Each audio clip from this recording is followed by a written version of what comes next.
Sir, Rubin രാധാകൃഷ്ണന് ഇപ്പൊ പുതിയ കണക്കുകളായിട്ട് വന്നിട്ടുണ്ട്. എന്നാൽ ഈ കണക്ക് പ്രകാരം ചെറിയൊരു പ്രശ്നമുണ്ട്. എന്താന്ന് വെച്ച് കഴിഞ്ഞാൽ ഈ കണക്ക് പ്രകാരം അവരിങ്ങോട്ട് റൂബിൻ രാധാകൃഷ്ണന് കുറച്ച് പൈസ കൂടുതൽ കൊടുക്കാനുണ്ട്. കൊടുക്കുവോ സാർ ഇനി അത്?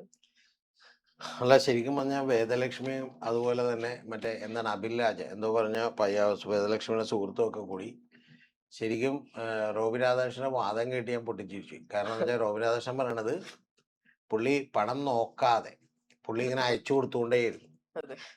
പുള്ളി ഇങ്ങനെ അയച്ചു കൊടുത്തുകൊണ്ടേയിരുന്നു. അയച്ചു കൊടുത്ത് പുള്ളി ഇപ്പൊ ലാസ്റ്റ് 6.5 കോടി രൂപ 2 കൊല്ലം കൊണ്ട് 6.5 കോടി രൂപ അക്കൗണ്ടിലൂടെ ട്രാൻസാക്ഷൻ നടന്നിട്ടുണ്ട്. അത് തന്നെ എവിടെ നിന്നാണെന്ന് ദൈവത്തിന് അറിയാം. കാരണം ഇവന് എന്താണ് വരുമാന മാർഗമെന്ന് നമുക്കറിയില്ല. അപ്പൊ അതിനുശേഷം ശരിക്കും പറഞ്ഞാൽ പുള്ളി പറയണത് അങ്ങനെ കൂടുതൽ അയച്ചു കൊടുത്തു പോയി, ആ കാശ് എപ്പ തരുമെന്നാണ് ഇപ്പൊ ചോദിക്കുന്നത്. ഇതിന്റെ കാര്യം എന്താണെന്ന് താങ്കൾക്ക് മനസ്സിലായ? ഇവന്റെ കാഞ്ഞ ബുദ്ധിയാണ്. എന്താ കാര്യം എന്ന് വെച്ചിട്ടുണ്ടെങ്കിൽ, ഒന്ന് 19,999 രൂപ 99 പൈസ മാത്രമേ നമുക്ക് ഒരാൾക്ക് പണമായിട്ട് ട്രാൻസ്ഫർ ചെയ്യാൻ പാടുള്ളൂ. അപ്പൊ ഇവനിപ്പോ ലീഗൽ അഡ്വൈസ് എടുത്തപ്പോ അവര് പറഞ്ഞിട്ടുണ്ട് നീ പേടിക്കാനില്ല, കാരണം അവര് തന്നത് ക്യാഷ് ആയിട്ടാണ് കുറെ പണം തന്നേക്കണം. അപ്പൊ അങ്ങനെ ക്യാഷ് ആയിട്ട് പണം കൊടുക്കാൻ പാടില്ല. ക്യാഷ് ആയിട്ട് പണം കൊടുക്കാൻ പാടില്ല എന്ന് പറഞ്ഞാൽ അങ്ങനെ കൊടുക്കണുണ്ടെങ്കിൽ പിന്നെ അതിന്റെ സോഴ്സ് അത് എവിടെ നിന്ന് കിട്ടി അവരങ്ങനെ കൊടുത്തേക്കണം.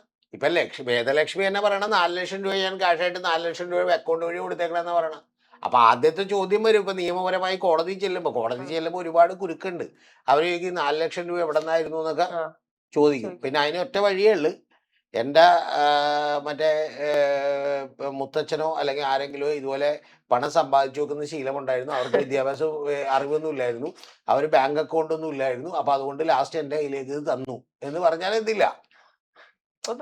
പിന്നെ നിയമപരമായിട്ട്, അതായത് പണ്ട് അങ്ങനെ പറഞ്ഞിട്ടുണ്ട് ഒരു കേസിൽ, അതായത് ഒരു രൂപ ഞാൻ എന്ത് ചെയ്തിരുന്നു പണ്ട് സമ്പാദിച്ചു വെച്ചിരുന്നു, അങ്ങനെയാണ് അത് എന്ത് ചെയ്തത് ഇപ്പൊ 40,000 രൂപ എന്നൊക്കെ പറയുന്നുണ്ട്. അപ്പൊ അതുപോലെ എന്തെങ്കിലും പറഞ്ഞുള്ള ഒരു എക്സ്പ്ലനേഷൻ ഇവരുടെ ഭാഗത്തുനിന്ന് കൊടുക്കേണ്ടി വരും. ഇവരും ഇപ്പൊ ലീഗലി കണ്ടിട്ടുണ്ടാവും. അതുകൊണ്ട് അതിനൊക്കെ ചാർട്ടേഡ് അക്കൗണ്ടന്മാരോ കമ്പനി സെക്രട്ടറിമാരോ അല്ലെങ്കിൽ വക്കീലന്മാരൊക്കെ കൃത്യമായിട്ട് എന്തെങ്കിലും തരത്തിലുള്ള ഉപദേശം കൊടുത്തിട്ടുണ്ടാവും. പക്ഷെ അതൊരു തലവേദനയാണ്. മനസ്സിലായോ? നിങ്ങൾ കൊടുത്തു എന്ന് പറയുന്നതിന് ഒന്ന് ഇത് കൊടുത്തു എന്ന് പറയുന്നതിന്റെ സോഴ്സ് കാണിക്കണം. രണ്ടാമത്തത് കൊടുത്തു എന്ന് പറയുന്നതിന്റെ രേഖയില്ല. രേഖയില്ലാത്തപ്പോ എന്ത് ചെയ്യുന്ന വെച്ചിട്ടുണ്ടെങ്കിൽ ഇത് തെളിയിക്കാൻ ഭയങ്കര ബുദ്ധിമുട്ടാണ്. മനസ്സിലായോ? തെളിയിക്കാൻ വളരെ ബുദ്ധിമുട്ടാണ്. കാരണം എന്ന് വെച്ചാൽ എങ്ങനെ തെളിയിക്കാൻ പറ്റും? ഇപ്പൊ ഞാൻ അഖില എൻ്റെ ഒരു 10,000 രൂപ കാശായിട്ട് മേടിക്കണം എന്ന് പറഞ്ഞാൽ പിന്നെ അത് തെളിയിക്കാൻ വളരെ ബുദ്ധിമുട്ടാണ്. അപ്പൊ അതുകൊണ്ട് അത് ബുദ്ധിമുട്ടാണ്. അപ്പൊ ആ ബുദ്ധിമുട്ട് ഉണ്ടെന്ന് അറിയാവുന്നതുകൊണ്ട് ഇവനൊരു അഡ്വൈസ് എന്ത് ചെയ്തു കിട്ടി. അഡ്വൈസ് കിട്ടിയപ്പോൾ ഇവൻ കണക്കുകളെല്ലാം എടുത്ത് നോക്കി ഇവന്റെ ചാർട്ടേഡ് അക്കൗണ്ടന്റോ അല്ലെങ്കിൽ അഡ്വക്കേറ്റോ ആരെങ്കിലും ഇരുന്ന് പരിശോധിച്ചിട്ടുണ്ടാവും. പരിശോധിച്ചപ്പോൾ ഇവൻ തന്നെ ഇന്ന് കൂട്ടി നോക്കിയപ്പോൾ എന്ന് പറഞ്ഞാൽ ഇവൻ പറയണത് 42 ലക്ഷം രൂപ ഇങ്ങോട്ട് തന്നു, 42 ലക്ഷത്തി ചില്ലറ പ്ലസ് 43 സംതിങ് ഞാൻ തിരിച്ചു കൊടുത്തു. അപ്പൊ എന്റെ 69,000 രൂപ തരുമെന്ന് ചോദിക്കണം. പിന്നെ ഇതിലൊന്നും ഇതൊക്കെ നമുക്ക് തെളിയിക്കാൻ പറ്റില്ല. പക്ഷെ ഒരു അടിസ്ഥാനപരമായ കാര്യം നമുക്കറിയാം. ഒരൊറ്റ കാര്യമുള്ളൂ. ആ കാര്യം എന്താണെന്ന് വെച്ചിട്ടുണ്ടെങ്കിൽ മറ്റേ ഇവൻ 40 ലക്ഷം രൂപ ഇനിയും അവർക്ക് കൊടുക്കാൻ ഉണ്ട് എന്ന് പറഞ്ഞുകൊണ്ടുള്ള വീഡിയോകളൊക്കെ പുറത്ത് വന്നിട്ടുണ്ട്. ആ വീഡിയോകളൊക്കെ ഇവരുടെ കയ്യിലുണ്ട്. ഇവരുടെ കയ്യിലല്ലാത്ത വീഡിയോ ഒക്കെ ഉണ്ട്. സുരേഷ് ഗോപിനെ ചീത്ത പറഞ്ഞത്, ബാക്കി നേതാക്കന്മാരെയൊക്കെ ചീത്ത പറഞ്ഞ വീഡിയോ ഒക്കെ ഉണ്ട്. അപ്പൊ ആ ചീത്ത പറഞ്ഞ വീഡിയോ ഒക്കെ വിടും എന്ന് പറഞ്ഞ് ഇവനെ പേടിപ്പിച്ച് ആ കാശ് മേടിപ്പിലെ ഇപ്പൊ നടക്കുള്ളൂ. കാരണം അല്ലെങ്കിൽ നിയമപരമായിട്ടൊക്കെ പോയാൽ ഒരു 5-8 കൊല്ലം കഴിയുമ്പോൾ ഈ കാശ് എന്ത് ചെയ്യും? കിട്ടും. അപ്പൊ ഇതാണ് ഇതിന്റെ വാസ്തവം എന്ന് പറഞ്ഞാൽ ഇവനാ ഒന്ന് ആലോചിച്ച് നോക്കിയേ. ഇവന്റെ മദറടക്കം വയ്യാതെ കിടന്നപ്പോ പോലും അവൻ കാശയച്ചു കൊടുത്തതാണ്. അവൻ വലിയ വിശാല ഹൃദയനാണ്, എന്നെ സഹായിക്കാൻ നിങ്ങൾ മാത്രമേ ഉണ്ടായിരുന്നുള്ളൂ ഉമ്മ എന്നൊക്കെ പറഞ്ഞാണ് മെസ്സേജ് ഇട്ടേക്കുന്നത്. മനസ്സിലായി? എന്നിട്ട് ശരിക്കും പറഞ്ഞാൽ ഇപ്പൊ പറയണതെന്ന് പറഞ്ഞാൽ ഇപ്പൊ ഇവന്റെ നിലനിൽപ്പിന് പറയണ കാശ് മുഴുവൻ ഞാൻ തിരിച്ചു കൊടുത്തു കഴിഞ്ഞു എന്നാണ്. അങ്ങനെയാണെങ്കിൽ ഇവരുടെ അടുത്ത് നമുക്കൊരു വലിയ ചോദ്യം ഉണ്ടല്ലോ, ഇവൻ എന്തിനാണ് ഇവരുടെ വീട്ടിൽ പോയി വീണ്ടും വീഡിയോ എടുക്കാനും ഇവൻ ഭയക്കുന്നു, ഞാനടക്കം ഭയന്നു പോയി എന്നൊക്കെ പറയുന്നതിന്റെ ആവശ്യം എന്താ? ഒരാൾ നമ്മൾ കാശ് മേടിച്ചു, കാശ് മുഴുവൻ നമ്മൾ തിരിച്ച് കൊടുത്തെങ്കിൽ പിന്നെ ഭയക്കണ എന്തിനാ? എന്തൊക്കെ അഭ്യാസവും. ഞാനിത് ഡിസ്കസ് ചെയ്യണ്ടെന്ന് ചോദിച്ചാണ്. പക്ഷെ ഡിസ്കസ് ചെയ്യ ഒറ്റ കാര്യം കൊണ്ടാണ്, ഇവനെയൊക്കെ ഫോളോ ചെയ്യുന്ന ആളുകളെ സമ്മതിക്കും. ഇവരൊക്കെ ഫോളോ ചെയ്യുന്ന ആളുകൾ നമ്മൾ സമ്മതിക്കണം. ഒരു ബിഗ് ബോസിൽ ഒരു ചെറിയ പരിപാടിയിൽ പങ്കെടുത്ത് എന്തോ ആണെന്ന് വെച്ച് ഇവന്റെയൊക്കെ ഫോളോ ചെയ്യാനും ഇവനും ദിൽഷയെ കല്യാണം കഴിക്കൂ നിങ്ങൾ തമ്മിൽ ചേർച്ചയാണെന്ന് പറയാനും കല്യാണം കഴിച്ചില്ലെങ്കിൽ റോട്ടിൽ നിന്ന് കരയാനും ഒക്കെയുള്ള ഫോളോവേഴ്സ് ഉണ്ടല്ലോ എന്ന് ഞാൻ വിചാരിക്കണം. പിന്നെ എനിക്ക് മറ്റേ ഈ വേദലക്ഷ്മിയുടെ ഇവരോടും പറയണ കുറച്ച് കാശൊക്കെ കുറച്ചു കൊടുത്താലും കുഴപ്പമില്ലെന്നാണ് ഇവന്റെ ഇതേ. കുറച്ച് സമയം കൊടുത്തിട്ട് കുറച്ച് കാശൊക്കെ ഈ പോട്ടേന്ന് വെച്ചാൽ ഇപ്പൊ 1-2-3 ലക്ഷം രൂപ പോയാലും കുഴപ്പമില്ല. കാരണം ഇവന്റെ കുറച്ച് കെട്ടിപ്പിടുത്തവും ഉമ്മയൊക്കെ കിട്ടിയല്ലോ. ഫോണിലൂടെയാണ്. പക്ഷെ എങ്കിലും നമുക്കൊരു വലിയ കാര്യമുള്ളത്. റോബിൻ രാധാകൃഷ്ണൻ എന്ത് ഒന്ന് ആലോചിച്ച് നോക്കി. എത്ര ഭീകരമായിട്ടുള്ള അഭ്യാസികളായിരിക്കും ഇവരെന്നൊന്ന് ആലോചിച്ച് നോക്കി. അതായത് അഖിലയുടെ കയ്യിന്ന് ഞാൻ പണം മേടിച്ചു, എനിക്കറിയാം പണം മേടിച്ചു എന്ന്. പക്ഷെ അഖില ഇപ്പൊ ക്യാഷ് ആയിട്ടാണ് എനിക്ക് തന്നതെങ്കിൽ പിന്നെ ഞാൻ പറയണേ തന്നിട്ടില്ല എന്നാ കൂളായിട്ട് പറയണം. അങ്ങനെ പറയാൻ പറ്റുമോ അഖില ഒരാൾക്ക് സാധാരണ? ഞാൻ പറഞ്ഞ സാമ്പത്തിക ബുദ്ധിമുട്ട് പ്രശ്നങ്ങളൊക്കെ എല്ലാവർക്കും ഉണ്ടാവും. എനിക്കും ഉണ്ടായിട്ടുണ്ട്, പലർക്കും ഉണ്ടായിട്ടുണ്ട്. ചിലപ്പോൾ നമ്മൾ കാശ് കൊടുക്കാനുണ്ടാവും. കൊടുക്കാൻ നമ്മളെ ഈ നിവൃത്തി ഇല്ലാത്തതുകൊണ്ട് ആളുകൾ കൊടുക്കാതിരിക്കും. അതൊക്കെ ഉണ്ടാവും. പക്ഷെ എന്താണ് ഈ പറഞ്ഞുകൊണ്ടിരിക്കുന്നത്? മുതലെടുപ്പ് എന്നല്ലാതെ വേറെ എന്നിട്ട് ഇവനൊക്കെ ഈ ഇൻഫ്ലുവൻസേഴ്സ് ആയിട്ട് ഈ പറയുന്ന നാട്ടിൽ ഇവന് ഇൻഫ്ലുവൻസർ ആണ്, ഇവന്റെ പുറകിടക്കുന്ന ആളുണ്ട്. ആ ആളുള്ളത് കൊണ്ടാണ് ഇവന് പലപ്പോഴും പല ഫംഗ്ഷനുകളും പരിപാടികളും ഒക്കെ ഇപ്പോഴും കിട്ടിക്കൊണ്ടിരിക്കണം. ഒന്ന് ആലോചിച്ച് നോക്കി. പിന്നെ ഏറ്റവും വലിയ തമാശ പറയണെന്ന് പറഞ്ഞാൽ ഗുഡ്വിൽ എന്റർടൈൻമെന്റ്സിന്റെ നമ്മുടെ ജോബി പുള്ളിയുണ്ട്. ഓക്കെ, പുള്ളി പറയുന്നത് പുള്ളീനെ ദൈവം എപ്പോഴും കൂടെ നിന്ന് സംരക്ഷിക്കുന്നു എന്നൊക്കെയാണ് പുള്ളി എല്ലാ ഇന്റർവ്യൂകളിലും എന്ത് ചെയ്യുന്നത് പറയുന്നത്. പുള്ളീനെ അങ്ങനെ സംരക്ഷിക്കരുത്, നമ്മുടെ ഷൈലോക്കിന്റെ ഒക്കെ പ്രൊഡ്യൂസർ. അപ്പൊ പുള്ളി ഈ ഈ ഈ ഇവനെ വിളിച്ചിട്ട് പറഞ്ഞു, നീ അവന് കുറച്ച് സമയം കൊടുക്കുക, എന്നിട്ട് എന്ത് ചെയ്യും, കുറച്ച് സമയം കാശ് കിട്ടുമെന്ന് പറഞ്ഞു. അതിന്റെ കാര്യം എന്താണെന്നറിയാമോ? പുള്ളി ഇവനൊരു ലോൺ കൊടുത്തിട്ടുണ്ട്. ആ ലോൺ ഇവൻ ക്ലോസ് ചെയ്യാന്ന് പറഞ്ഞു. ആ സമയം കൊടുക്ക്, നീ അവനെ ബുദ്ധിമുട്ടിക്കില്ല എന്ന് പുള്ളി വിളിച്ച് പറഞ്ഞതിന്റെ ഉദ്ദേശം എന്താണെന്ന് ഞങ്ങൾക്ക് മനസ്സിലായ. റോബിന് കുറച്ച് കാശ് കിട്ടിയപ്പോൾ പുള്ളിയുടെ കാശ് മുഴുവൻ മേടിച്ച് പുള്ളി സേഫായി. അതെല്ലാരും ചെയ്യുന്നതാണ്, കുഴപ്പമൊന്നുമില്ല. അഭ്യാസമൊക്കെ കാണിക്കുന്നതാണ്. പുള്ളി കാശ് മേടിച്ച് പുള്ളി സേഫായി. എന്നിട്ട് പുള്ളി വീണ്ടും ലോൺ കൊടുക്കുന്നു. വീണ്ടും പുള്ളി ഇവനേതോ കുറച്ച് കാശ് കൊടുക്കാനുണ്ട്, അത് മുഴുവൻ തീർത്ത് കഴിയുമ്പോൾ 1 കോടി രൂപ ഇവന് വീണ്ടും ലോൺ കൊടുക്കുന്നു. ഇവനെങ്ങനെ 1 കോടി രൂപ കൊടുക്കും? പുള്ളിക്ക് അതിനകം തന്നെ മനസ്സിലായിട്ടുണ്ട് ഇവന്റെ കയ്യിൽ കാശൊന്നുമില്ല, എന്ത് ചെയ്തും ഇവനിത് വരുമാനമൊന്നുമില്ല. ഇനി ഏറ്റവും വലിയ തമാശ എന്ന് പറഞ്ഞാൽ ഇവൻ പറയണത് ഇവൻ തജിക്കിസ്ഥാനിലേക്ക് പോയിട്ട് കാശായിട്ട് വരാം. മനസ്സിലാക്കണം, എവിടാ? തജിക്കിസ്ഥാനിലേക്ക് പോയിട്ട് ഇവൻ കാശായിട്ട് വരും. എന്റെ സംശയം ഇതൊന്നുമല്ല. ഞാനിപ്പോ ഈ ടോപ്പിക്ക് നമ്മൾ ചർച്ച ചെയ്യാൻ നമുക്ക് താല്പര്യമില്ല, ഇനി ഞാൻ ചർച്ച ചെയ്യുന്നില്ല.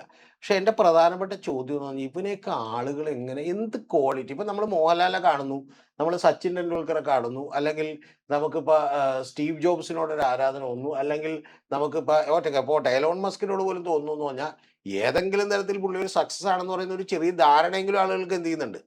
എലോൺ മസ്കിന്റെ കാര്യത്തിൽ എനിക്ക് എതിരഭിപ്രായമുണ്ട്, പക്ഷെ എങ്കിലും അങ്ങനെ തോന്നലുണ്ട്. സച്ചിൻ ടെണ്ടുൽക്കർ പുള്ളി നമുക്ക് വീട്ടിൽ കൊണ്ടുവന്നൊന്നും തന്നില്ലെങ്കിൽ പുള്ളി നന്നായി ക്രിക്കറ്റ് കളിക്കുന്നുണ്ട് എന്ന് പറയുന്ന ഒരു കാര്യമുണ്ട്. മോഹൻലാൽ നല്ല അഭിനേതാവാണെന്ന് പറയുന്ന തോന്നലുണ്ട്. ഒന്ന് ആലോചിച്ചു നോക്കി.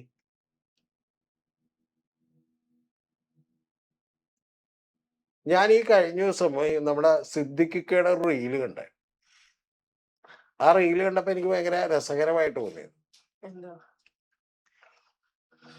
സിദ്ദിഖിക്ക മറ്റേ ഒരു സെറ്റിൽ വന്നിങ്ങനെ ഇരിക്കുമ്പോൾ പുള്ളി മമ്മൂട്ടിയോട് എന്തോ ഒരു കോമഡി പറഞ്ഞു, ഒരു ജോക്ക് പറഞ്ഞു. ആ ജോക്ക് പറഞ്ഞപ്പോഴത്തേക്കൊന്നും മമ്മൂട്ടിക്ക് ഇഷ്ടപ്പെട്ടില്ല. മമ്മൂട്ടി പുള്ളിയോട് പിണങ്ങി. അപ്പൊ മമ്മൂട്ടി പുള്ളിയോട് പിണങ്ങി കഴിഞ്ഞിട്ട് പുള്ളിക്കത് മനസ്സിലായില്ല. ബാക്കി സെറ്റിലുള്ള എല്ലാവർക്കും മനസ്സിലായി മമ്മൂട്ടിക്ക് ഭയങ്കര നീരസോയി ഇതാണെന്നൊക്കെ മനസ്സിലായി. അപ്പൊ മമ്മൂട്ടി മറ്റേ ഈ ബ്രൗൺ റൈസ് ഒക്കെ ആണല്ലോ കഴിക്കണേ. മമ്മൂട്ടി ഭയങ്കര ഹെൽത്തി ആണല്ലോ. അപ്പൊ റൈസ് കൊണ്ടുവന്ന് മമ്മൂട്ടിക്ക് കഴിക്കാൻ വേണ്ടി വെച്ചപ്പോ പുള്ളി ഇതൊന്നും അറിയാത്ത ഒരാളായിരുന്നു. നമുക്ക് അങ്ങനത്തെ ഗുണമുണ്ട്, നമുക്ക് അറിവില്ലെങ്കിൽ നമുക്ക് ടെൻഷൻ ഇല്ല. പുള്ളി എന്ന് ചോദിച്ചാൽ നേരെ എന്നിട്ട് എന്ന് ചോദിച്ചാൽ മമ്മൂട്ടിയുടെ പ്ലേറ്റിൽ നിന്ന് കുറച്ച് ചോറെടുത്ത് പുള്ളിയുടെ പ്ലേറ്റിലേക്ക് ഇട്ട്. അപ്പൊ മമ്മൂട്ടി ദേഷ്യപ്പെട്ടിരിക്കണേ ഉള്ളൂ, മനസ്സിലായേ? മമ്മൂട്ടി അതിന് ആ പ്ലേറ്റിലിരിക്കുന്ന ചോറ് മുഴുവൻ പുള്ളിയുടെ പ്ലേറ്റിലേക്ക് ഇട്ട്. അതായത് പകുതി പുള്ളി എടുത്തിട്ട് പകുതി മമ്മൂട്ടിക്ക് വേണ്ടി പുള്ളി അവിടെ വെച്ചതാണ്. അപ്പൊ മമ്മൂട്ടിക്ക് അത് ഇഷ്ടപ്പെടായിട്ടാണോ ഇല്ല തന്നെ പുള്ളി മുഴുവൻ ചോറും അതിനകത്തേക്ക് ഇട്ട് നീ കഴിച്ചു. അപ്പൊ മമ്മൂക്കൊക്കെ വേണ്ടതെന്ന് ചോദിച്ചു. അപ്പോഴും പുള്ളി സിദ്ദിഖിക്ക് കഴിക്കണ വളരെ ഇന്നസെന്റ് ആയിട്ട് കഴിക്കണം. മമ്മൂക്കൊക്കെ വേണ്ടതെന്ന് ചോദിച്ചു. വേണ്ടെന്ന് തോന്നി. എന്നാ കൊണ്ടുവന്ന് പറഞ്ഞ് മീൻകറിയെ കൂട്ടി അത് മമ്മൂക്കയുടെ മുമ്പിൽ ഇരുന്നേരം ഫുഡ് മുഴുവൻ കഴിച്ചു. അപ്പൊ കഴിച്ചു കഴിഞ്ഞിട്ട് പുള്ളി പറയണ സിനിമ എന്ന് പറയുന്നത് മറ്റേ ഒരു ഇതിന്റെ ഷൂട്ടിങ്ങിനാണ്, കരികോണം മറ്റേ കസബയുടെ എന്നതിന്റെ ഷൂട്ടിങ്ങിനാണ്. അപ്പൊ അതിന്റെ ഷൂട്ടിങ്ങിന് നിൽക്കുമ്പോൾ അവിടെ വില്ലകളിലാണ് ഓരോരുത്തർ താമസിക്കുന്നത്. അപ്പൊ വൈകുന്നേരം അത് ഷൂട്ടിംഗ് ഒക്കെ കഴിഞ്ഞ് പുള്ളി പോയി കുളിച്ച് റെഡിയായിട്ട് പിന്നെ പുള്ളി വീണ്ടും മമ്മൂക്കയുടെ വീട്ടിലേക്ക് പോകണം, കാരണം വർത്താനൊക്കെ പറഞ്ഞ് ഇരിക്കാൻ പറ്റും. അപ്പൊ അവിടെ മമ്മൂക്കയുടെ വൈഫുണ്ട്, സുലു ഉണ്ട്. അപ്പൊ മമ്മൂക്കയുടെ വൈഫ് ചെന്ന് കാരണം പുള്ളിക്ക് ഇത് ടെൻഷൻ ഇല്ല, കാരണം മമ്മൂക്ക് വഴക്കിട്ടിരിക്കുന്നത് പുള്ളിക്ക് അറിയില്ലോ. പുള്ളി ചെന്ന് മമ്മൂക്ക അവിടെ വീട്ടിൽ നിന്ന് ചായയൊക്കെ കുടിച്ച് നേരെ വർത്താനൊക്കെ പറഞ്ഞ് ഭയങ്കരമായിട്ട് വർത്താനൊക്കെ പറഞ്ഞിരിക്കണം. അപ്പൊ കുറെ നേരം മമ്മൂക്ക ഇങ്ങനെ മിണ്ടാതെ ഗൗരവത്തിലൊക്കെ ഇരുന്ന് നോക്കി. പക്ഷെ ഗൗരവത്തിലൊക്കെ ഇരുന്ന് നോക്കിയിട്ടും പുള്ളിക്ക് ഭയങ്കര രക്ഷയില്ല. പുള്ളി വളരെ കൂളായിട്ട് സംസാരിക്കണം. അപ്പൊ ശരിക്കും വന്നിട്ടുണ്ടെങ്കിൽ മമ്മൂക്ക കുറച്ചു നേരം കഴിഞ്ഞ മമ്മൂക്കയുടെ പിടിവിട്ടപ്പോ ഇങ്ങനെ പറഞ്ഞു, സുലു ഞാനിന്ന് ഇവനോട് സെറ്റിൽ വെച്ച് പിണങ്ങിയായിരുന്നു. ഇവനൊരു കോമഡി പറഞ്ഞു, അതെനിക്ക് ഇഷ്ടപ്പെടാത്തതുകൊണ്ട് ഞാൻ സെറ്റിൽ വെച്ച് പിണങ്ങി. പക്ഷേ ഒരു കാര്യമുണ്ട്, അത് സെറ്റിലെ എല്ലാവർക്കും മനസ്സിലായി, പക്ഷെ ഈ പൊട്ടന് മാത്രം മനസ്സിലായിട്ടില്ല. അതേപോലെ ശരിക്കും പറഞ്ഞാൽ റോബിനും റോബിന്റെ കൂടെ നിന്ന ആളുകൾക്കും ബാക്കിയുള്ള എല്ലാവർക്കും മനസ്സിലായി റോബിൻ എന്താണ്. എന്നിട്ടും ഫോളോവർ പൊട്ടന്മാർക്ക് മനസ്സിലായിട്ടില്ല. നമ്മുടെ വീഡിയോയുടെ താഴെ പോലും വന്ന് റോബിൻ എന്താണ് കീ ചെയ്യുന്നൊക്കെ വിളിക്കണം. നമുക്ക് എന്താ കീ ചെയ്ത് വിളിച്ച? പിന്നെ ഇവൻ തന്നെ തുറന്ന് സമ്മതിച്ച കുറച്ച് കാര്യങ്ങളുണ്ടല്ലോ. വേദലക്ഷ്മി ഇവന് ഇഷ്ടമല്ല, പക്ഷെ ഇവൻ വേദലക്ഷ്മിയെ സപ്പോർട്ട് ചെയ്യാൻ തീരുമാനിച്ചു. എന്താ കാര്യം മനസ്സിലായ? കുറച്ച് ചില്ലറ കിട്ടി, കുറച്ച് സാമ്പത്തികമായവരെന്നെ. എന്നിട്ട് ഇപ്പൊ ഇവരെ കുറിച്ചിട്ട് ശരിക്കും പറഞ്ഞാൽ പറയുന്നത്, ഇവന്റെ അമ്മക്ക് വയ്യാതെ കിടന്നപ്പോ ഒരുപാട് പണം കൊടുക്കാനുള്ളപ്പോ പോലും വീണ്ടും വിളിച്ച് പണം ചോദിച്ചപ്പോ ആ അഭിലാജ് എന്തോ പറഞ്ഞ അവന്റെ സിസ്റ്ററെ കൊണ്ട് ഈ പണം എന്ത് ചെയ്തു, 1 ലക്ഷം രൂപ വീണ്ടും അവനെ അയപ്പിച്ച് കൊടുത്തു. എന്നിട്ട് ഇപ്പൊ അവനെ കുറിച്ച് പറഞ്ഞിട്ടുണ്ട് അവൻ പോക്സോ കേസ് പ്രതിയാണ് എന്ന്. ഇങ്ങനെ പറയണ അവരെന്തോ പോക്സോ കേസിലോ എന്തോ ശ്രീപീഠന കേസിലോ എന്തൊക്കെ പെട്ടിട്ടുണ്ട്. പക്ഷെ അത് എനിക്കറിയില്ല കേട്ടോ, കൂടുതലൊന്നും അറിയില്ല. എന്ന് പറഞ്ഞാൽ നിങ്ങള് ചർച്ച ചെയ്തോ എന്നാണ് പറയുന്നത്. ഒന്ന് ആലോചിച്ച് നോക്കി. കൂടാതെ വേദലക്ഷ്മിയെ പച്ചത്തെറി പറഞ്ഞു എന്നൊക്കെ. ആ തെറി പറഞ്ഞതിന്റെ ഇതൊന്നും പുറത്തേക്ക് വന്നിട്ടില്ല. ഇവരാരെങ്കിലും മര്യാദക്കാരാണെന്നോ ഡീസന്റ് ആണെന്നോ അങ്ങനെ ഒരു അഭിപ്രായമൊന്നും ഞാൻ പറയുന്നില്ല. പക്ഷെ പ്രധാനപ്പെട്ട ഒരു കാര്യം എന്ന് പറഞ്ഞാൽ ഇവനെയൊക്കെ ഞാൻ ഇവനെ കുറിച്ച് ചർച്ച ചെയ്യില്ലായിരുന്നു. ചർച്ച ചെയ്ത ഒറ്റ കാര്യം കൊണ്ടാണ്, ആ BJP-ക്കാർ എത്രയും പെട്ടെന്ന് ഇവനെ BJP-ക്കാരെ എത്രയും പെട്ടെന്ന് ഇവനെ എന്ത് ചെയ്യാൻ നോക്ക്. ജസ്റ്റ് ആ ഡോറൊന്ന് തുറന്നു കൊടുത്തിട്ട് പുറത്തേക്ക് എന്ത് ചെയ്തോ, പൊയ്ക്കോന്ന് പറ. ഈ സുരേഷൊക്കെ കുഴപ്പമില്ലാത്ത ഒരാളാണ്, നല്ല ബുദ്ധിയുള്ള ഒരാളാണ്, അതുപോലെ രാജീവ് ചന്ദ്രശേഖർക്ക് അറിയാവുന്ന ഒരാളാണ്. എന്തിനാണ് ഈ വിഴുപ്പും കൂടി എടുത്ത് അകത്ത് വെക്കണം? എന്തോരം തലവേദന എടുത്ത് വെച്ചേക്കണം, ഒന്ന് ആലോചിച്ച് നോക്കി. ഇപ്പൊ സത്യം പറഞ്ഞാൽ BJP-യുടെ ഇതില് ഇനി ഇവരുടെ കയ്യിലൊരു വീഡിയോ ഉണ്ടെന്ന് പറഞ്ഞാൽ ആ വീഡിയോ കൂടി പുറത്തേക്ക് വരുമ്പോൾ പ്രശ്നം എന്താണ്? ലക്ഷക്കണക്കിന് രൂപ വെച്ചിട്ട് അത് പുള്ളി വേറെ ആർക്കോ കൊടുക്കുന്നത് എന്ന് പറഞ്ഞാൽ അതേ ലക്ഷം ഇന്നപ്പോ കിട്ടിയ പണമാണെന്നാണ് ഇൻഡയറക്ട്ലി സൂചിപ്പിക്കുന്നത്. ഒന്ന് ആലോചിച്ച് നോക്കി. വല്ല കൊള്ളാവുന്ന എത്രയോ പേരെ ഈ പണിക്ക് എന്ത് ചെയ്യും കിട്ടും. ഇല്ലെങ്കിൽ തന്നെ എനിക്ക് തോന്നണത് 2000 ഇപ്പൊ 3 സീറ്റ് കിട്ടി, കുറച്ചൊരു 5 സീറ്റോ 10 സീറ്റോ ആക്കി ഡെവലപ്പ് ചെയ്യാനുള്ള ഒരു കാര്യം നോക്കിക്കൊണ്ടിരിക്കുന്ന സമയത്ത് ഇപ്പൊ തന്നെ BJP-യുടെ MLA-മാരൊന്നും മിണ്ടുന്നില്ല. അപ്പൊ എന്തിനാണ് ഇവനെയൊക്കെ എടുത്ത് എന്ത് ചെയ്യുന്നത്? സീറ്റ് വിൽപ്പനയാണെന്നൊക്കെയുള്ള വലിയ ആരോപണമുണ്ട്. നമുക്ക് അതിനെക്കുറിച്ച് അതിനെക്കുറിച്ച് തെളിവുകളൊന്നും ഇല്ലാത്തതുകൊണ്ട് അതിലേക്കൊന്നും കടക്കുന്നില്ല. പക്ഷെ എന്തിനാണ് ഈ പറയുന്ന പോലെ ഇവനെയൊക്കെ എടുത്ത് എന്ത് ചെയ്യും? എന്നിട്ട് ഇപ്പൊ മാധ്യമങ്ങൾ മുഴുവൻ എഴുതി കാണിക്കുന്നത് വെച്ചാൽ BJP-യുടെ യുവ നേതാവ് എന്നാണ്. ശരിക്കും പറഞ്ഞാൽ ആ പാർട്ടിക്കകത്ത് കുറച്ചെങ്കിലും മര്യാദക്കാരായിട്ടുള്ള ആളുകളുണ്ടെങ്കിൽ അവരെ പറ്റുന്ന സ്ഥലപ്പെടും. ഞാൻ ഈ അടുത്ത് കോട്ടയത്ത് നിന്നുള്ള ഒരാള് എനിക്കറിയാവുന്ന ആളാണ്. അപ്പൊ പുള്ളി എന്നെ വിളിച്ചപ്പോ ഞാൻ ചോദിച്ചു, നിങ്ങൾ എന്തിനാണ് ഈ പറയുന്നത്? ഒന്നും പറയണ്ട സാറേ, നാട്ടിലിറങ്ങി നടക്കാൻ വയ്യെന്നോ. കാരണം ഇവൻ തന്നെ പറഞ്ഞേക്കണ അവര് വർഗീയ പാർട്ടിയാണ്. ഇനി അടുത്തത് ഈ പെള്ള നേതാക്കന്മാരെ കുറിച്ച് പറയുന്ന വേറെ ഒരുപാട് ക്ലിപ്പുകൾ ഇവരുടെ കയ്യിൽ പറഞ്ഞിട്ട് പോലും എന്തുകൊണ്ട് ആ കാര്യത്തിൽ ഒരു തീരുമാനം എടുക്കാത്തത്? വർഗീയ പാർട്ടി എന്നൊക്കെ പറഞ്ഞ അത് വോയിസ് ക്ലിപ്പ് ഒക്കെ നമുക്ക് എന്റെ പൊന്നകില അത് സാമ്പിളാണ്. ഇനി വരാനിരിക്കുന്നതൊക്കെ ഇതിനേക്കാൾ ഭീകരമാണ്. ഞാൻ കേട്ടറിഞ്ഞത് മാത്രമാണ്.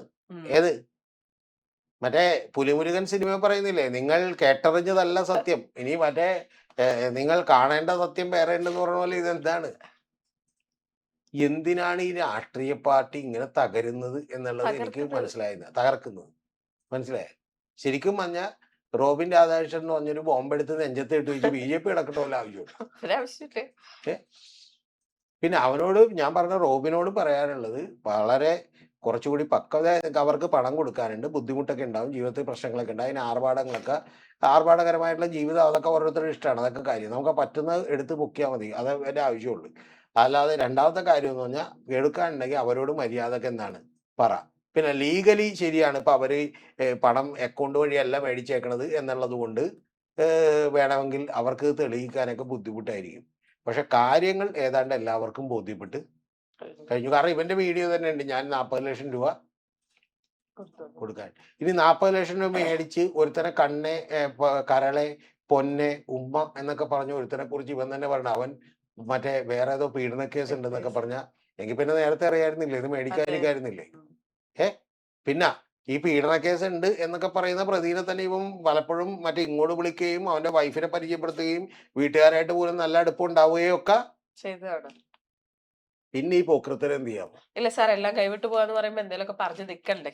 ചവിട്ടി നിക്കാൻ പറ്റാണ്ടാവുമ്പോ എന്തെങ്കിലുമൊക്കെ പറയാം, അത്രേ അല്ല, ഉള്ളൂ. ഞാൻ പറയണത് എന്തെങ്കിലും എന്റെ പൊന്നാകില, ഞാൻ പറയണത് എന്തെങ്കിലും പറയല്ലേ, അതിനൊരു അതല്ലേ അവര് ലോജിക്കലി ചെയ്യുന്നത്, ഉള്ള കാര്യം പറ. അതല്ലേ നടക്കുന്നത്, അതല്ലേ അവര് ചെയ്യുന്നത്. മനസ്സിലായ? സത്യം പറഞ്ഞ അവൻ വന്നിട്ട് പറയണേ, എൻ്റെ കയ്യിൽ ഇങ്ങനെ പണം ഇല്ലാതായി പോയി, ഞാൻ എൻ്റെ അമ്മക്ക് വയ്യാതെയൊക്കെ വന്നപ്പോൾ കുറച്ച് പണം കടം മേടിച്ചിരുന്നു, ആ പണം കടം മേടിക്കാനായിട്ട് ഇപ്പം എനിക്ക് ഒരു 6 മാസത്തെ സമയം വേണം, അല്ലെങ്കിൽ ഒരു കൊല്ലം സമയം വേണം, ഞാൻ എങ്ങനെയെങ്കിലും നിങ്ങളുടെ പണം വീട്ടാ, ഞാൻ കുറേ കാശുകൾ തിരിച്ചു കൊടുത്തിട്ടുണ്ട്, ഈ ബാലൻസ് എന്ത് ചെയ്യാനുണ്ട്, കൊടുക്കാനുണ്ടെന്ന് പറഞ്ഞാൽ ആ പ്രശ്നം ഇവിടെ വെച്ച് തീരുമല്ലോ. പിന്നെ ജനത്തിന് ഇത് ചർച്ച ചെയ്യേണ്ട ആവശ്യമില്ല. ഇനി കൊടുക്കാൻ ഉദ്ദേശിക്കുന്നില്ലെങ്കിൽ ശരിയാണ്, ഇതുപോലെയുള്ള വാചകങ്ങൾ പറയാം. പക്ഷെ അങ്ങനെ പറയുമ്പോൾ പോലും എന്ന് പറഞ്ഞാൽ അത് ആദ്യത്തെ പത്രസമ്മേളനത്തിൽ പറയണ്ടേ. അല്ലാതെ ആദ്യത്തെ പത്രസമ്മേളനത്തിൽ ശരിയാണ്, ഞാൻ കാശ് കൊടുക്കാനുണ്ട്, നിങ്ങൾ പോലീസ് സ്റ്റേഷനിലേക്ക് വരും, നമുക്ക് സെറ്റിൽ ചെയ്യാമെന്നെല്ലാം പറഞ്ഞതിന് ശേഷം പുള്ളി പറയണേ ശരിക്കും 69,000 രൂപ ഇങ്ങോട്ട് തരാണ്ടെന്ന്. അപ്പൊ 69,000 രൂപ ഇങ്ങോട്ട് തരാനുള്ള ഒരുത്തൻ അഖില എനിക്ക് 69,000 രൂപ ഇങ്ങോട്ട് തരാനുണ്ട്, അപ്പൊ ഞാൻ അഖിലയെ പേടിക്കണം? ഇല്ല, ചിലപ്പോൾ കേസിന് പോകില്ലല്ലോ. അല്ല, അഖിലക്ക് ഞാൻ കാശ് കൊടുക്കാണ്ടെങ്കിൽ ചിലപ്പോൾ വഴിമാറിയൊക്കെ അതെ. സഞ്ചരിക്കാം, അല്ലാതെ അതിന്റെ ആവശ്യമുണ്ടോ? ഇല്ല. ഇനി എന്താണ് ഈ പറഞ്ഞുകൊണ്ടിരിക്കുന്നത്? ഇനി ചർച്ച ചെയ്യുന്നില്ല ഇത്. പക്ഷെ എനിക്ക് BJP ഇത് ഇപ്പൊ അവൻ രാഷ്ട്രീയക്കാരനൊന്നും അല്ലെങ്കിൽ നമ്മൾ ചർച്ച ചെയ്യൂല കേട്ടോ, നമുക്ക് അങ്ങനെ പ്രശ്നമൊന്നുമില്ല. ആകെ മറ്റേ ഈ പറയുന്ന രാഷ്ട്രീയക്കാരനും പിന്നെ ആളെ ഭീകരമായി പറ്റിക്കാനും ഒക്കെ നോക്കുമ്പോൾ ഉള്ള കാര്യം മാത്രമേ നമ്മൾ ചർച്ച ചെയ്യുന്നുള്ളൂ. ഇപ്പൊ ചില ആളുകളുടെ കുടുംബ പ്രശ്നങ്ങളും അവരുടെ ഇതൊക്കെ ഉണ്ട്, അതൊന്നും ചർച്ച ചെയ്യാൻ എന്നോട് പല ആ ചാനലുകാരും പറഞ്ഞു. നമുക്കത് വേണമെങ്കിൽ ആളുകളുടെ റീച്ച് കിട്ടാനൊക്കെ പറയാം, ഞാൻ പറയാൻ തയ്യാറില്ല. പക്ഷെ ഇത് പറയുന്ന ഒരു കാര്യം എന്ന് പറഞ്ഞാൽ എനിക്ക് വേറെ ആരോടും പറയാനില്ല, എനിക്ക് BJPയോടാണ് പറയാനുള്ളത്. പ്ലീസ് ഡോർ അതാ. ഓക്കെ, പോയാൽ ഞങ്ങൾ ഇപ്പൊ കുഴപ്പമില്ല, തനിയെ അങ്ങോട്ട് പതുക്കെ പതുക്കെ പോയാൽ കുഴപ്പമില്ല, അല്ലാന്നുണ്ടെങ്കിൽ എന്ത് ചെയ്യും? യുവ നേതാവേ, ഈ ചാനൽ ചർച്ചകളിൽ ബാക്കിയുള്ള ചർച്ചകളിൽ ഇനി വരാനിരിക്കുന്ന 5 കൊല്ലം പങ്കെടുക്കുന്ന BJP നേതാക്കന്മാര് ആളുകളുടെയൊക്കെ അവസ്ഥ എന്തായിരിക്കും? ഇപ്പൊ ഒരാൾക്ക് പണം കൊടുക്കാനുണ്ട്, കൊടുത്തിട്ടില്ലെന്ന് പറഞ്ഞാൽ ഇത്രേ ഉള്ളൂ, അതൊക്കെ ഈ സമൂഹത്തിൽ ആർക്കും എന്ത് ചെയ്യാം, സംഭവിക്കാം. മനസ്സിലായി? പണം കൊടുക്കാണ്ട് പണം ഒരു ബുദ്ധിമുട്ട് വന്നു പോയി എന്ന് പറഞ്ഞാൽ എന്ത് ചെയ്യില്ല, കൊടുക്കില്ല. നമ്മളൊക്കെ ബിസിനസ്സിൽ പല പ്രശ്നങ്ങളൊക്കെ നേരിട്ടുണ്ട്. എനിക്കറിയുന്ന വേറൊരു ഫ്രണ്ടിൻ്റെയൊക്കെ ഈ പ്രളയത്തിന് 2 കോടി രൂപയുടെ ബിസിനസ് ഫാക്ടറി എങ്ങനെ തന്നെ ഒലിച്ചുപോയി. മനസ്സിലായി? കോടതിയിൽ കേസ് വന്നു, ബാക്കിയുള്ളത് വന്നു, ചീറ്റിംഗ് കേസ് വന്നു, ഒരുപാട് കേസുകൾ പുള്ളിക്കെതിരെ വന്നു. പക്ഷെ നമുക്കറിയാം പുള്ളി മാന്യനെ, പുള്ളിയിൽ ഇല്ലാത്തതുകൊണ്ടാണ് എന്ത് ചെയ്തു പോയത്. മനസ്സിലായോ? സ്ഥലം തന്നെ ജപ്തി ചെയ്തുകൊണ്ടുപോയി, ആകെ പ്രശ്നമായി. പിന്നെ ഇപ്പൊ വീണ്ടും തിരിച്ചെന്ത് ചെയ്തു, വന്നു. കാരണം കുറെ സുഹൃത്തുക്കളൊക്കെ ഇടപെട്ട് പുള്ളിനെ സഹായിച്ചു. ആ ചെറിയ സഹായം കൊണ്ട് പുള്ളി ചെറിയ തോതിൽ തുടങ്ങി ഇപ്പൊ വീണ്ടും ഡെവലപ്പ് ആയി. നമ്മുടെ ഇതിലൊക്കെ ഉണ്ടായിട്ടുണ്ട്. അപ്പൊ അങ്ങനെയൊക്കെ ഉണ്ടാവും, അത് നമുക്ക് മനസ്സിലാവും. അതുകൊണ്ട് പണമില്ലാത്തതോ കാശില്ലാത്തതോ തിരിച്ചു കൊടുക്കാൻ പറ്റാത്തതിനൊന്നും നമ്മൾ ഒരാളെ അധിക്ഷേപിക്കാൻ തയ്യാറില്ല. പക്ഷെ ഒരു കാര്യം മര്യാദക്ക് എന്ത് ചെയ്യാം, പറ്റാത്തോണ്ടാണല്ലോ സാർ നമ്മളിത് ഡിസ്കസ് ചെയ്തത്. ഒന്ന് ആലോചിച്ച് നോക്ക്. വേദലക്ഷ്മിയോട് തെറി ഒന്ന് ആലോചിച്ച് നോക്കി, അവരെന്തായാലും കാശ് തന്നവരല്ലേ, തിരിച്ചു വയ്ക്കുമ്പോ എന്ത് ചെയ്യുന്നു, പച്ചത്തെറി. അന്നേ അവര് പരാതി കൊടുത്തെങ്കിൽ ഇവൻ എന്ത് ചെയ്താനേ, ഒരു സ്ത്രീയോട് അങ്ങനെ പറഞ്ഞു എന്ന് പറഞ്ഞാൽ അന്നേ അവര് പരാതി കൊടുത്തെങ്കിൽ ഇവൻ പണ്ടേ. എന്നിട്ട് ഇലക്ഷൻ ആണ്, ഒന്നും ചെയ്യില്ല എന്ന് പറയാൻ വേണ്ടിട്ട് അവരുടെ അടുത്ത് അതും അവര് കേട്ടു.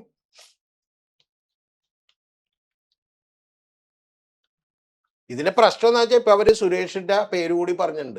എന്ന് പറഞ്ഞാൽ സുരേഷ് ഒരിക്കലും ഇത് നിഷേധിക്കില്ല എന്ന് പറഞ്ഞുകൊണ്ട് സുരേഷിന്റെ മുമ്പിൽ വെച്ച്, അതായത് സുരേഷ് എന്ന് പറഞ്ഞാൽ സാധാരണ പ്രവർത്തകരല്ല, BJPയുടെ തിരുവനന്തപുരത്തെ ഏറ്റവും പ്രമുഖനായിട്ടുള്ള നേതാവാണ്, എനിക്ക് നേരിട്ട് പരിചയമുള്ള ഒരാളാണ് പുള്ളി. ശരിക്കും വന്നിട്ടുണ്ടെങ്കിൽ സുരേഷുമായിട്ട് ഇവർ 1.5 മണിക്കൂർ BJPയുടെ കാര്യാലയത്തിൽ വെച്ച് ചർച്ച നടത്തി.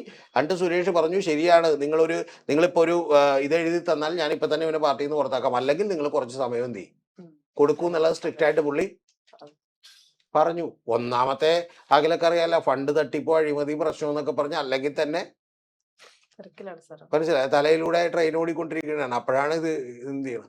ഇപ്പൊ അവരിത് പുറത്തു പറഞ്ഞേക്കണേ. ഇനിയിപ്പോ പുള്ളിനെ കാണുമ്പോ ഏതെങ്കിലും ഒരു മാധ്യമപ്രവർത്തകൻ ചോദിച്ച് ഈ വിഷയം അഡ്രസ് ചെയ്യണ്ടേ?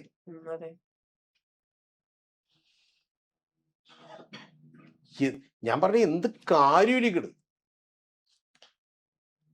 ആവശ്യത്തിന് വയ്യാവേലികൾ അല്ലാതെ തന്നെ ഉണ്ട്.